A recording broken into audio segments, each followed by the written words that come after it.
why'd they go and spoil the result of the match right before the match started? I'm talking, of course, of the Queen of the Ring finals between Liv Morgan, the Women's World Champion, and Io Sky. And by spoiling, I mean, before the match even started, Danhausen cursed Liv. And since the Danhausen curse so far is 100% effective, and I don't think they're going to change that anytime soon, they effectively said Liv Morgan is losing. Io Sky is winning before the match even happened. And yeah, Liv did slap him. More on that later. But the match itself, it was good. I mean, obviously it's good between these two.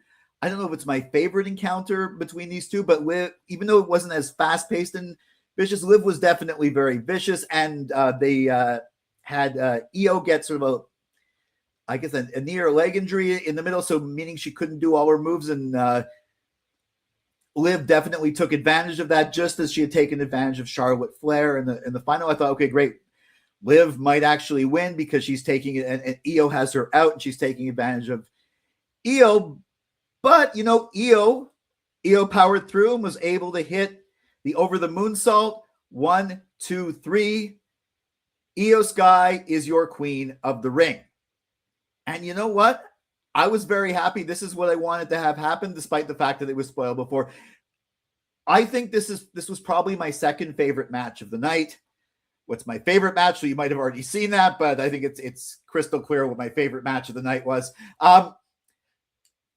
But of course, they followed this up on Raw with the rest of Judgment Day beating up Io, because Io's already claimed to Liv as her opponent.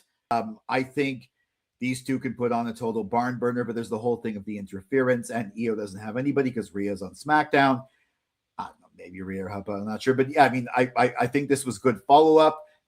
They also followed up with the cursing angle, Liv threatening Danhausen, Judgment Day wrecking his lab, and stealing his Knicks jersey, and eventually he gets revenge on Dom and JD with the exploding thing of human monies and gets the jersey back, but then Raquel attached it. It looks like Danhausen is now feuding with the Judgment Day, and seeing as he has Miz, Kit Wilson, not Zach Wright, Matt Cardona, and whoever it is under the sheet, he's building an army of like catchphrase saying wrestlers. So he has a sort of faction, a zombie faction versus an actual faction like the Judgment Day. Maybe it's a woman underneath the sheet. I don't know, because if he's going to be fighting the Judgment Day, he probably needs Ladyhausen on his team, or a woman who's a female wrestler who is part of his team. That way he can really go to war with the faction.